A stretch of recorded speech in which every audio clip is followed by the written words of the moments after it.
This is going to be one of those conversations where we see the subject of this message embedded in the title of this message in the book of Proverbs, chapter 20, verse 29. Wisdom is a virtue.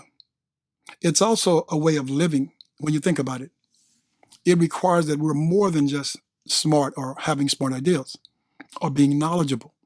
I think Aristotle says it best when he says it is evident that it is impossible to be practically wise, watch this, without being good. Now, what is he trying to say? What he's really trying to say is that wisdom is something that should be shared. It's not something that should be sheltered. You either use it or you lose it. Proverbs chapter 20, verse 29. It reads like this: the glory of young men is their strength, and the beauty of old men is the gray head. Let me read this again. The glory of young men is their strength, their honor, their pride. My grandson, when he comes to visit me, he rushes over to me with this beautiful big old smile, this big old grin, and he's coming to me, "Granddaddy," and he grabs me. Now, he's 13 years old. He grabs me with a bear hug. And he's not just hugging me because he loves me, but he's filling me out. He's filling my arms and filling my chest and filling my six-pack. Yes, I said six-pack. He's filling my chest. And he's just filling me and just trying to analyze me to see how he measures up against me. And then he'll step back and he'll stand up and see how tall he's gotten compared to me. Now, he envies me. And he wants to be like me. He wants to have my muscles and my girth and my grit. And he just wants to be just like his granddaddy. But watch this. I envy him. I mean, he's coming to me running. I mean, I wish I could run like that, first of all. And he's got this big old smile on his face and this big glow about him. I'm just all around him, just glowing and beaming with youth. And you can see the strength. You can see him getting bigger and taller and stronger. And I'm envious of all of that because I'm saying, I used to have that. I mean, I don't have that. I got some energy still, but not that kind of energy. And so he's envious of me and I'm envious of him. And that's where we all are. We are envious of the young. We are. Come on. Let's just keep it real. We're looking at the young people and we're saying, God, hold up. You have a great sense of humor. I mean, you've given them all this strength and you've given me all this wisdom. Lord, why couldn't you have given me all this wisdom when I was young so I could have had more guidance and made better decisions? Well, God don't do it that way. And so we have to deal with where we are. And so we look at it and God, I mean, God, come on, these young people, come on, God, they're lost. Well, that's why he has you. Because see, you have all that wisdom. And so we should be teaching the young. That's our responsibility. Some of you are ducking it, some of you are running from it because guess what? The devil has put distance between us. We're all making these crazy statements about our babies. Now, I don't want to be around those young kids because those kids don't respect life. I mean, they will kill you at the drop of a hat. I wonder why. I wonder what's pouring into them versus the elderly people. I wonder who's pouring into them. Well, they're pouring into each other. You see, every kid should know that God has not given anyone permission to kill someone and take God's image off the face of this earth. Do you realize that's what's happening? Young people, when you're killing someone without God's permission, you have just taken his image off the face of this earth without his permission. He didn't tell you. He says, do not kill. So we need to make sure that we're teaching our young people how important life is. Let me tell you what we're doing. We're teaching them how to be scared, how to be fearful. You don't want to go to prison. You don't want to end up dead young. So we're teaching them all this crazy stuff versus teaching them, watch this, the only person they should fear is God. Tell them the truth and shame the devil. Stop throwing sticks and stones at them and start throwing, watch this, your testimony into them. Start sharing your life story. Sit down with them. I mean, they're willing to listen, but share your life story as it relates, yes, to the wisdom that God has given you and the relationship that you have with his son, Jesus Christ. Stop running from them. Our role, yes, is to share the good news and the bad news with them so we can equip them as they get older, as they grow. I went to a baby shower last week. And that's not my norm. Normally, I let my wife and my daughters go, but this young lady, she's like a daughter. And so I went ahead and went. And I had the greatest time. The greatest time. A lot of young people. See, young people keep you young. I'm telling you now. I want to keep the old man suppressed, keep him in as long as I can. And so I was fellowshipping with all these young people. And I was talking with the young lady's husband. And as I'm talking to him, the Holy Spirit taps me, if you will, or just speaks to me and says, this is why you're here. And I'm saying, what you mean? This is why you're here. Because they're not coming to you. And that made me think, do you realize it? It's not that the young people disrespect us. It's not that they don't want to come to us, but they're busy just like we were busy. Like we were busy when we had our parents who we didn't go to. They're just busy being busy. They're busy living. And they're busy pouring into each other, giving each other advice. Because they're younger, they think that's more relatable than someone like you and I, who has all this wisdom that we would love to share. Well, that we should love to share. Some of you guys are trifling. Some of you want to see them fail. Well, I had to learn it myself. Well, shame on you. But what I learned at this setting, talking to this young man, the Holy Spirit was telling me that they're not going to come to you. You have to go to them, Donnie. And what a beautiful opportunity to pour into someone so young, just getting started, having their second baby, their second child. And I'm just sitting there, just enjoying myself and pouring into him. Watch this, and he's pouring into me at the same time. All that youth, I'm happy to hear what he's saying about what's really happening at that young age. And here I am with all this wisdom. I'm trying to pour some knowledge into him. Watch this. We are running from our children. These are our children. We're running from our children because of what 1% is doing wrong. And here's 99% over here doing the right thing. But we glorify the 1% that's doing bad things. And so we stay clear of all events with these young people. Nobody wants to get shot. I get you. I'm with you. No one wants to lose their life. But wouldn't it be something if you showed up into the 99% and you poured into them? We could drown out that 1%. We could mentor. We could teach that 1% how to behave themselves. But since we're running from the 1%, the 99%, we're losing them. That's what we're doing. All because we're not afraid. Let's be for real. We play that game. We just don't want to be bothered. So now go with me to the book of Proverbs, chapter 4, verse 1 through 9. And while you're turning there, let me just kind of give you a recap real quick. In the book of 1 Chronicles, chapter 28, and when you have time, go read this in your leisure. You have King David, who's in power, and his son, King Solomon, is coming into power. Because God had made it very clear to King David that you will not build my temple. He told David, you have too much blood on your hand. Now, this is the man after God's own heart, King David. But God tells him, you have too much blood on your hand. Let me tell you why he told him that. Because David had a relationship or committed adultery with Bathsheba. And God says, and you killed her husband, Uriah. So that's blood on your hand. And God says, so you can't build my temple with that blood. But watch this. Also, David was ordained to kill the Hittites, the Amorites, the Jebusites, the Perizzites. Just keep on going with all those sites. David was ordained by God to kill off all God's enemies. So when his son Solomon came into power, Solomon was called the son of peace. And so David was informed, you will not build my temple. Because when David was killing all those ites, the Hittites and the Amorites, David started killing them with farming tools. He started making sports out of killing.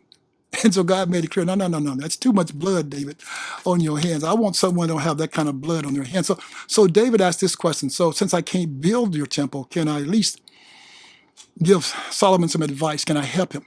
And God said, yes, you can advise him. So David had all this stuff, every nail, every brick. Everyone feared David. And so David was given all these tools, all this equipment, lumber, you name it. David had it all. And so when Solomon came into power, all Solomon had to do was listen to his father. Now, this is where I'm trying to get at this point. David was helping, if you will, guiding him, instructing him how to build the temple for God. But what David was doing was using this opportunity to also teach his son. See, here we go, man. Man, come on. It's important. Even if you're not the biological father of the child that you're around, or the child doesn't have a father, please pour into these young men and these young women. Please pour into them. David was teaching him through building the temple how to be a great man. A great man. A great man. He was teaching his son how to be, watch this, a great father. He was teaching his son how to one day be a great king, a great leader, a great worshiper, a great follower of God. That's what he was teaching him. He was being progressive, if you will. He was being proactive. He was teaching out of his experience, out of his wisdom, how he had failed, what he had done. Now, some of you get so caught up on Solomon, and you're saying, well, Solomon had 900 wives. Well, hold up. Read the whole story. Solomon is called the son of peace. You know what that brings about? Solomon had 600, 900 treaties with all of his enemies. And so Solomon is considered the wisest man in the Bible. So you got to look at his wisdom and say, okay, hold up now. He ain't no hoe, because some of you calling this man a hoe. Hold up, this is King Solomon. This is God's chosen king for his people. Solomon made all these treaties, all these covenants with all these enemies so they wouldn't fight against them. Now, if I got your daughter over here and I'm married to her, that's what he did, see. He married all of these other, his enemies, if you will, all these other kings, he married their daughters, like 900 of them. And so I'm not going to fight you. I'm not coming to fight you and you got my daughter and my grandkids in your house. You see that? That's why he called the son of peace. He brought peace throughout the whole land. Yeah, now I know he got messed up by serving their idols and worshiping their idols and stuff, and we all can get tied up and tangled up. But what a great, wow, decision to marry all those women. You know good and well he couldn't please all of them sexually. So let's get out of all that stuff. The man wasn't no hoe. No, the man was a king who was wise and had favor from God. But we get caught up on the wrong thing. We get focused on something else versus what we shouldn't be distracted by. Many of us, if you think about it, struggles with making sound decisions. Should I marry her? Should I marry him? I mean, where should I live? But the book of Proverbs has a whole lot to say about gaining wisdom. And so stay with me for a moment, because the word wisdom means the soundness of an action. Did you hear me? The soundness of an action. And watch how King Solomon teaches us, because he's been taught by his father. So now he's teaching you and I how to listen. Yeah, listen to the leaves of wisdom blowing in the trees from the breeze. You hear me? Proverbs chapter 4, verse 1 through 9. He talks about wisdom as being a her, as a female, as a woman. Verse 1, hear ye, children, the instructions of a father, and attend to know understanding. Verse 2, for I give you good doctrine. Forsake ye not my law. For I was my father's son, tender and only beloved in the sight of my mother. Verse 4, he taught me also and said unto me, let thine heart retain my words. Keep my commandments and live. Verse 5, get wisdom, get understanding, forget it not. Once you get it, keep it. Neither decline from the words of my mouth. Verse 6, I want you to focus on this word. Forsake her not, and she shall preserve thee. Love her, and she shall keep thee. Solomon is talking to us as wisdom is a woman, if you will. He's saying, forsake her not. He says, don't abandon her. Don't desert her. Watch this. Don't leave home without her, without wisdom. Don't make a decision without her sound advice. Do you hear the man of God? Do you hear Solomon? This is the king talking to us. And he says, forsake. Don't abandon your wisdom. Verse 7. Wisdom is the principal thing. Therefore, get wisdom. And with all thy getting, get understanding. Verse 8. Exalt her, and she shall promote thee. Wisdom. Wisdom shall bring thee to honor. When thou doest, embrace her. When thou dost, embrace her. Embrace wisdom. Verse 9.